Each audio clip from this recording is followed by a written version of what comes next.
Hampi after our 8-hour train ride because it was a little slow, and we got dropped off on the religious side of the river, and we're about to cross to our homestay on the other side where we can drink. It's about the only difference, but it is beautiful here. Yeah, and these boats only go from 6 a.m. to 6 p.m. so don't get stranded. But it's freaking beautiful here. I don't know how the hell these rock formations occurred. Definitely gonna be finding that out over the next few days. And I can't wait to see all these little temples and everything else they got going on here. This place is already pretty epic, so can't wait to see our homestay.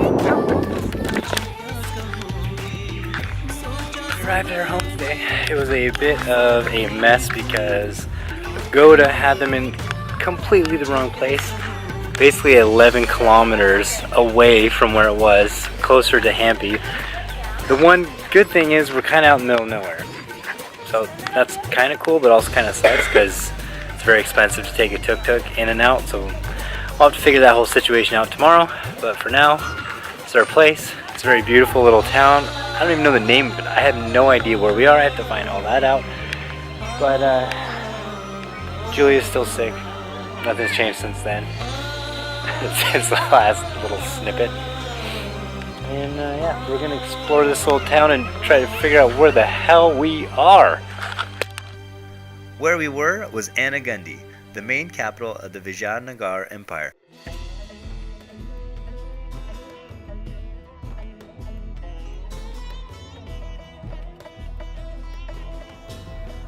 The Vijayanagar Empire thrived during the 14th century and is responsible for many of the temples and relics that are now a 26 square kilometer World UNESCO site. Eventually the capital was moved to Hampi, where multiple dynasties thrived until they were overthrown by the sultans from the north. We heard Tuk Tuk was the best and cheapest way to explore some of these sites, and for just 800 rupees for a half day, we definitely had to agree. Our first stop was the Queen's Bath, which was the private bathing chamber of the king and his queens. It's also believed that it was a royal pleasure complex, and they believe this because it's located outside of the royal enclosure.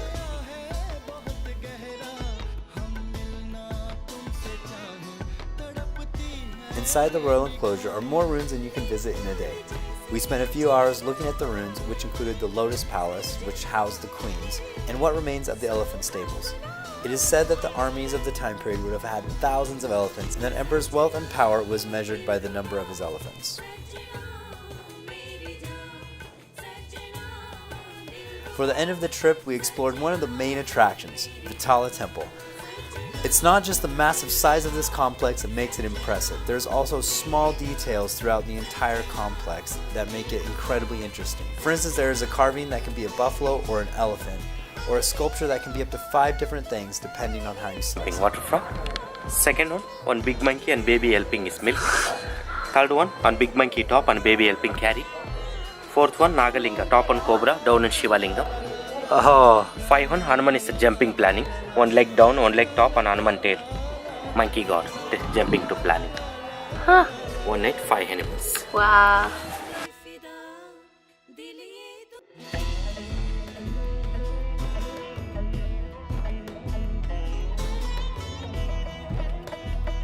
Later that evening, we went to Virupaksha Temple. Look at this! Right outside the temple, there are just an entire family of monkeys. These are our Israeli friends. They said it was boring here. They are wrong. They are 100% wrong. It is amazing over here. Holy crap! Monkeys. For me, the most special thing about this temple is just the multitude of animals that are out around it and inside of it.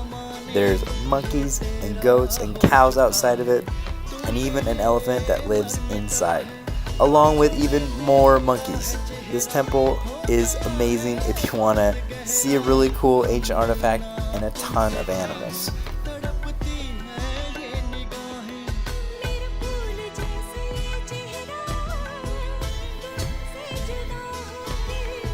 The other side of the river is much easier to explore. That's because people are allowed to drive scooters.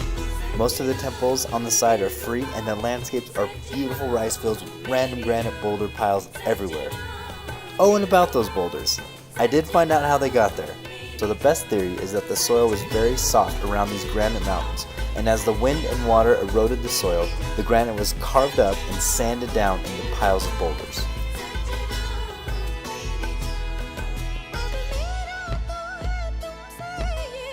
One of the best places to see the magnificent scenery of Hampi and Anagundi is from Monkey Temple. The temple is high on a mountain and is famous for its nightly, epic sunsets.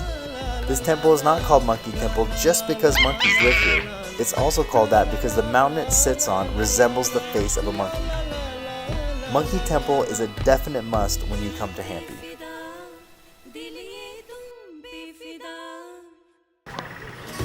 We have almost made it to the top of Monkey Temple. We're at the 500 step mark.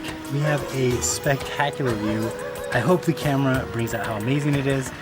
Monkeys all the way up the walkway, and I'm really excited to go see the temple and explore it a little bit and catch that sunset. Gotta catch that sunset, yo.